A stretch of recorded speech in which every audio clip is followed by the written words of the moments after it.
Hello, you wonderful people, and welcome to another episode of Super-Fanta-Fi. This being a show we talk about TV shows of the supernatural, fantasy, and/or science fictional genre. For today's episode, I'm going to talk about the latest episode of The Outpost. A lot of really interesting things went down in this episode, so let's break it down. So immediately we pick up with Luna, Zed, and Talon as they're watching, this new risen god again. And obviously, Talon and Luna were able to escape, but sadly Zed ended up getting caught.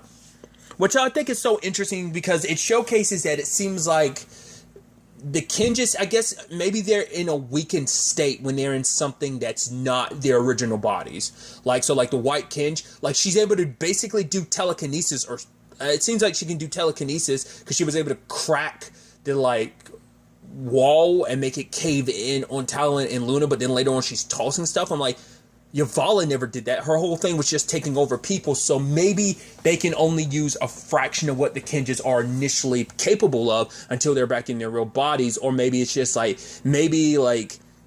they do, those other powers are just a mutation. Because I don't know, because the black kinj later on does a straight up death thing, because what happened to Gwen and Yavala happens to two, which I'm like, oh, no love lost there. It's like, all your machinations, all serving them and everything. It's like, I'm here to serve you. Before you can even finish, the Black Kinj Terra ends up killing him. I'm like, I don't feel too bad for you, but it's like, oh, that sucks for you. I'm like, which I was hoping would eventually make Falista see things different, because I'm like, oh, you service them. They're plenty of people have made sacrifices for the gods and become sacrifices themselves. But Falista's like, she deserves to be punished. It's like they judged her and she deserved to be punished. It's like talk about how evil she is. You're talking about how evil she is now, even though you were so willing to go along with everything. She's making excuses along the way to fit the narrative she needs. It's like, she was evil, so they judged her and she died. But I'm the rightful person that they're going to trust, and I'm going to be their loyal servant. It's like, why Falista is latching onto this so hard? Once again, it just kind of came out of nowhere. She never was a religious person before. It never really came up. And then all of a sudden, I guess because it's very that cult-like mentality of when you're in a very weakened and mind state, someone's just like, you know what, I'm going to take advantage of it, like two took advantage of her and her sad state and kind of gave her purpose again, because she's been so insecure about herself, and that now this makes her feel like, oh, I was chosen, I'm something special, and she's starting to let it get to her head.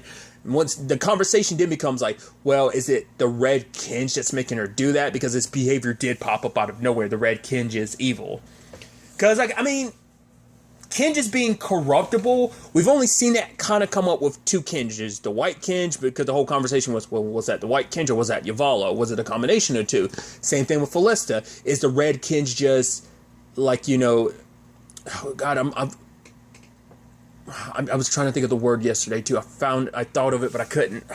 I'm blanking on it right now.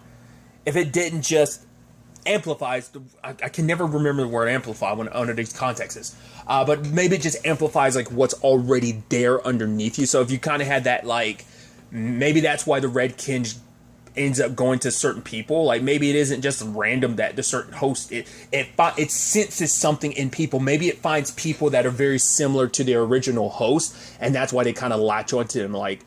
Sometimes it's just oh, you found them, but maybe it's fate and destiny. They latch onto the people they do. Maybe whoever the original red kinj belonged to, that person, maybe they're a lot like Falista. Maybe they have similar traits. Maybe Talon being kind of the rebellious person that she is, it kind of goes along with her kinj being the betrayer, so maybe there's something more in that regard. So I think that'd be kind of interesting, because like I said, it's just weird that kind of came out of nowhere like that for Falista. But I also love that when it came to saving Zed, Luna was like, oh no, I'm gonna probably fetch some nice money for these jewels and stuff like that. And it's just kind of he's probably dead by now. I was like, wow, you're super callous. But I guess all that time on your own after the monastery, after what happened at the monastery, is gonna harden you. And just the thing is, Talon would be exactly like her if it wasn't for, but even then we saw Talon at her heart, even before she even made it to the outpost, she was a caring person, not wanting, her instance of seeing her oh, care for someone who cared about her, and she didn't want that person to die. It's like, oh yeah, like home dude that was super into Talon that died at the beginning of the series. But it's like, yeah, she softened up a lot, and she found people she cares about. Like, Luna just hasn't really connected with humans and, well, other people in a very long time, so. But, sadly, you know, they're willing to sacrifice even the Lakiri, because, like, 2 ended up killing 2 of them just to replenish Terra. Because I was wondering about him. I was like, yeah, we focus on the White Kinj the most. But I guess, like, being brought back, they were still in a weakened enough state that he couldn't reach out. Or maybe that's just a byproduct. Because I thought, like, it makes sense that the White Kinj can do that. Because the White Kinj is all about connecting people. So it being the one that talks to the others, it kind of made the most sense. So, I don't know. But, luckily, Talon shows up, and then you immediately notice, too, that I noticed that, like, the back of, like, the Black Kinj's hit, like, the dude who has the Black Kinj Terra, like, I noticed, I was like, wait, he's bleeding black blood. I was like, well, there's a whole thing Ren said, like, last episode. Before the Black Bloods were the Black Bloods, the 7 were the 7. So I just interpreted that as, like, oh, before even the Black Bloods came into existence, the 7, the gods, existed. But it seems like maybe they're ancestors of the Black Bloods. Like, maybe it's not necessarily ancestors, but it's like you were born, to some extent you were born from us. Maybe it's like, maybe it kind of stems from like the kinj that Talon has, the betrayer. Maybe it went off and basically hooked up with a human, and maybe that's where Black Blood, like the Black bloodline initially stems from. Or maybe that's the beginning, whether it was with the human or whatever, but maybe that god went off and started the Black Blood bloodline, because like them both having black blood, that comes up later on of like, well, because, you know, it's like, people from this realm have red blood, those from the black plane of ash have black blood, which you have Zed immediately being like, yeah, but we're from this realm, you know, we're not from the realm of ash. And then it's like Genzo being like, oh, it's a lot more common. So like maybe it's implying like they originally are, like maybe these gods were originally from that world of the plane of ash, and then they came into this realm and made it their own, you know. So maybe there's something of that vein, and so technically maybe the plane of ash is technically the Black Bloods OG home, but it hasn't been for a long time until, like, obviously the Black Bloods got locked away over there. So maybe that's all that. I don't know. Like I said, I would assume that has to be like why Talon's people never, like, once again, it's the conversation Garrett had with her being like, if your mom really wanted the Black Bloods to come over, like, wouldn't she have done it way before now? Maybe there were rules in place because this all connects to the kinj being like, it didn't want the Black Bloods to run amok in this world or something. I don't know. There's still a lot unanswered about all that. That's just pure speculation on my part. So, circling back to things, as Talon and Zed are making their escape, Luna helps them, and it's like, yeah, she came back to save them, because honestly, you know, Talon's the only one that ever really made her feel like she mattered and whatnot. And it's like, yeah, but she was saying something, talking mad smack about Zed, and Zed's like, what, you talking about me? He's like, I'll kick your butt, you know, like, say it again, I'll go over there and kick your butt. She's like, not before I kick yours first. Oh, no, I'd like to see you try, or something like that. And just kind of like, I love that, like, Zed's just immediately staring at her, almost like he has nothing to say. Like, he's dumbfounded. Like, she always has to have the last word. I love, like, just how, because it's so interesting, like, in comparison to her little sister, it's like her, you know, she was, like, so, like, stoic, and just for Luna to have like the like very like almost like borderline immature personality that she has is like, it's like a I know you are, but what am I? Like, she's that type of person. Like, I love that that's her like personality. Just showing, like I said, just showing you the stark difference between them. But maybe it's also because her sister, the whole dread thing kind of forged her into who she was, so it, you know, changed her like circumstances. So maybe given the opportunity, she could have ended up like her older sister personality wise. I don't know. I mean, to be fair, like, Luna and Talon, like, that's why I think they click so well, because personality-wise, they're so similar, so. All the while that's happening outside the Outpost, in the Outpost, we have Garrett. First and foremost, I love that while, like, Genzo and Ren are just doing their, like, studying stuff, trying to figure it out. Like, literally the entire scene, you just see Garrett in the background being, what's that mean? And he's just eating. I'm like, why are you just eating the entire scene? I love that. It just seems so unnecessary, but I guess it's like, right, while the geniuses, the scientists are like at work, it's just like, I don't know what to do about this stuff. I don't understand any of this, but I'm just gonna stand here and eat the entire time.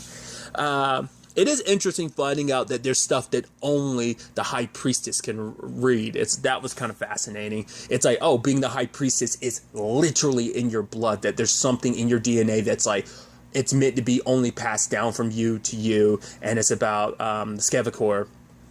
Because obviously the question becomes like, well, what is it, a thing? Is it a person? Is it a place?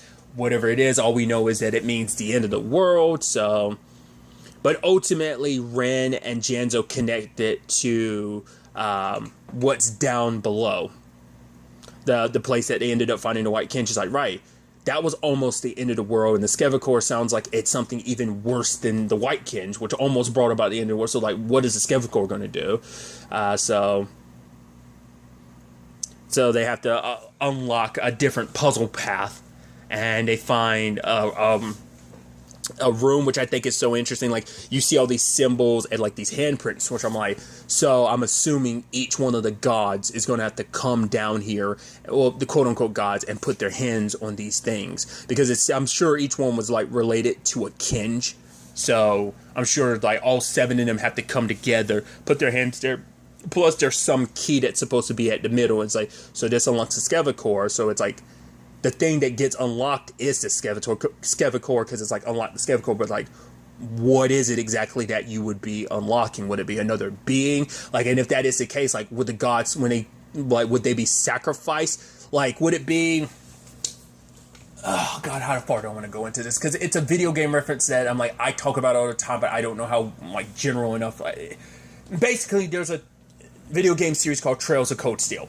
There's a thing in that universe where this one thing known as the Septerian of Steel, this is kind of entering spoilers, got divided up into the 7 divine knights. So I'm curious, like, is that where these kinj gods come from? That basically they were one being that got divided into 7 powers, or maybe they're trying to unify their power, and then maybe, like, one of them, the betrayer, the kinj that Talon has, ended up, like, betraying them and sealing them away, or at least helping humanity seal them away, or something like that.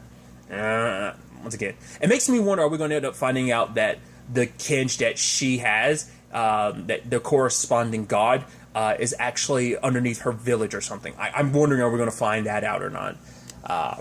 We'll see. Maybe, I'm curious, is there a reason for them being locked away in the very specific locations they are? Is it supposed to be like they're supposed to be scattered to, like, the 7 corners of the world type of thing? Yes, no, maybe, I don't know. More speculation on my part. But, I love that it's like, right, we're going to keep this secret, but then all of a sudden, like, someone, I guess it's, ended up letting, Tobin and Falista know what was what, and it's like, oh, yeah, we were planning on keeping this a secret. And she's like, oh, I knew you guys were going to, like, figure this out. I mean, you two geniuses. I mean, the fact of the matter is you're trying to betray me, but who cares? You figured it all out. So you guys are going to be working day and night going forward to help me find the key to this. So, and obviously, Garrett tried to talk to Tobin about, like, you need to talk to Falista. He was like, get her to give up the red kinj, because he wants to believe, because, like, they've had enough time with Falista before to be like, yeah, this isn't her. That, at the very least, we want to believe that if she loses the red kinj, maybe she'll go back and she won't be the tyrant she is. But despite what Tobin says of, like, yeah, like, we could walk away from all of this, she's like, but this is finally all we've ever wanted. Like, you get to be king. He's like, I will give it all up if I get to be with just you. Give up your kinj. Hell, I'd be glad to give up mine. And she's like, no, we're in service to the gods. Don't you dare ask me that again, or I'll have to lock you up and protect you from yourself. And it's like, jeez. Like, yeah, no matter what, like, that's not the Falista you knew anymore. Like, she's buried deep down underneath all of that. Or once again, maybe this is the Falista that's always been there. It's just now she's in a position where she has a lot of power and it is fully going to her head. Once again, where does Falista stop and where does the red kinj start? That's the conversation I've brought up before. So that's kind of a no-go on that front. And even, Garrett being like, yo, like, you do something or someone else will, which he's like, are you threatening, like, Falista? Like, you don't want to make an enemy of stuff like that. But it's like, you love her so much. I get it. Because even, it's like, right, how much Janzo's like, yeah, like, of course Tobin's not going to, can we really count on him? Because it's like, as he loves Falista as much as I love Ren, or how much, you, Garrett, love Talon. So it's like, love is going to blind you to a lot of stuff that it's like, because especially when Mutt said what he said, where it was like, oh, like, basically, my mom was always, you know, it's like he didn't always agree with his mom, but to make sure that she was okay and safe and protect her, he'd stay by her side even if he didn't agree. And Tobin's kind of doubling down on that. I think it's just an excuse of like, you just don't want to turn against the woman you love. Like, you've been in love with her since you were little, and so you don't want to betray the person that's kind of like the love of your life, and it's right. And it's like, I get it, but it's also like, you have to recognize the reality of things too. Like, this is beyond just, this is more than just you. Other people's lives are being affected. How many people are going to be sacrificed until, like, how many people are going to have to die for you to be okay with it? I'm not saying, telling you to kill your wife, but you need to have, like, because you are in a position to actually do something about it, because you have a kinj, so her kinj won't work on you. But then it's like, right, if he tries anything, like, all she is the queen, so she has more authority than him. So if she says like, oh, the king needs to be locked up, oh, he'll be locked up. It's like nothing he can do about it. So it's like, regardless, not just only with the kinj, but in status alone, she has all the power. Like, he is the one that has some authority, but he only has authority because he's married to her. So that's where that kind of, you know, all falters to. So you also have Mutt, you know, falling for Lolita, which Tobin was like, it's pretty obvious. And he's saying that, oh, she's a fancy lady and you need to woo her, blah, blah, blah, and telling Mutt to kind of be someone different, which immediately, like, the go-to thing when it comes to love is be yourself, you know, which is so interesting. Like, Tobin's just saying all this stuff, even saying, like, you know, trying to be like, oh, like, you're not ugly, Mutt. Like, I've met uglier, because he's like, yeah, my mom always said that I was kind of ugly or whatever. It's like, oh, poor Mutt. But it's like, Mutt is kind of, you know, the lovable oaf, and he's trying to, like, get this special dinner and everything. I'm just like, oh, stuffed urchin, stuffed good, it was some bird, I'm blanking on what it was, but it was stuffed something else. And then he's just like, Mutt's like, what's with everything getting stuffed? He's like, if this dinner doesn't go well, you're going to get stuffed. Not in the mouth either. And when the dinner didn't go well, because he ate an urchin, and then his mouth started bleeding, I'm like, poor Mutt. It's just like, it was kind of a disastrous thing. And then I love afterwards, he looks at the dude, he's like, bend over. I was like, Jesus. But, yeah, and then, like, Tobin said the most, like, stupid thing of, like, yeah, she's a flower, you're a beast. There's some things just aren't meant to be. It's like, shut up. You literally, out of anyone, have no right to say that. Like, what about your circumstances with Gwen? She was a royalty, and, you know, the same argument could be made about you, that you were a ruffian, and you changed. Like, shut up. You know, it's like, the fact is, he said that, I guess he didn't think much of it, but I was like, that's such a dick thing to say. And even Falista, but even Lolita came in, drunk the ale, and it was like, I am not a flower, I am a woman. And it's like, next time we get like meat and potatoes, like a regular food, and that ale. And he's like, next time, and she's like, yes. Now don't listen to Tobin, he's an idiot. Legitimately is, considering all what he's doing right now. It kind of proves more so than anything how much of an idiot he is, that he's just kind of going on. But once again, in his own mind, it's like, right, I'm protecting Falista, but it's like, once again, you also think about, like, did you have these same issues with Gwen? Not really. So it's like, you should, but it's like, once again, oh, this is the woman I love and everything. It's like, just, there is a point where just like love isn't just enough. You have to kind of think with your head. You can't just let your heart kind of be your guide all the way through, because your heart can lead you astray sometimes. And I think Tobin's is leading him severely astray. But circling back to everything, you have Talon, Luna, and Zed returning, and it's like, yeah, Luna, you're gonna have to stay out at, like, go to a different city. Which, oh, so she's like, oh, you're abandoning me again. It's like, you know you can't be here. You're a wanted criminal if you're inside again. I mean, that was the whole point. Don't come back here. But, like, she's feeling like, oh, you're abandoning me. And Talon's like, just go to another city and don't cause any trouble. And Zed's like, do you think she'll be back? Oh, yeah. In 5 minutes. It's like, that girl can't stay away. She can't stay out of trouble. So she's going to come back and cause the ruckus again. But maybe there's going to end up being some grand destiny or part to play she has in all of this. Who knows? I mean, especially connecting the fact is that, you know, from the monastery, her sister was the Dragman. There was a whole thing, you know, the monastery's connection to the Dragmans and their connections to all of this. So it's like, maybe it's destiny why Luna is still, like, circling around. So maybe she has a bigger role to play in all this. Like, I hope we end up finding out that she's the key. I think that'd be the irony behind it. I mean, later on, it's like, oh, she's going to the nearest town. Like, if she manages her way to the capital, well, because Talon and Zed get locked up later, so Luna might be nearby where she tries to bust him out. It's like, oh, I gotta save your butts yet again. Like, what did I tell you? It's Talon. Can't fight your way out of a silk bag, can you?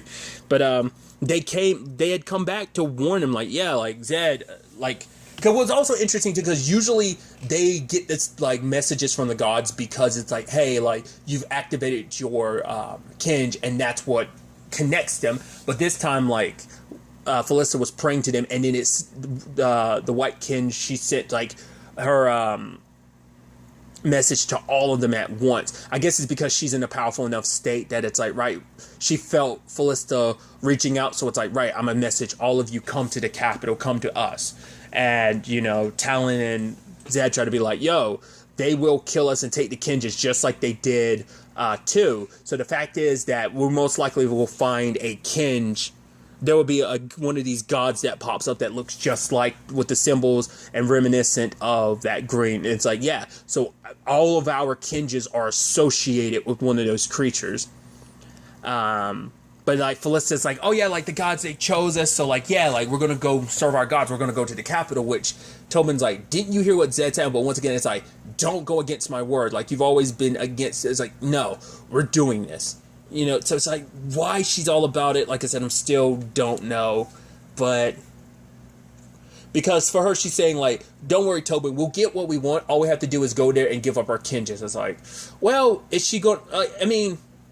Even if you do, because he even says it himself, Tara, he was like, I'm the one, like, with my power, I'll be the one that can, like, because if she gives up her kinj, it's probably not enough. They literally have to be killed by Tara, because I guess his, like, killing them is what sets the soul free enough for it, rather than just being like, oh, the kinj. Because I think in that moment, it's like when you dissolve the entire body, because once again, I was, like, wondering, like, why, like, that happened with Yavala and Gwen, but it's like, if you notice, like, their bodies got completely dissolved. Usually when we're dealing with a kinj situation, it's like the body gets killed and the kinj transfers. So I think it's a thing of, he has to turn you to dust, he, you know, with his power. So, like, basically, that's the only way to properly set the soul free so it can go to its respective body.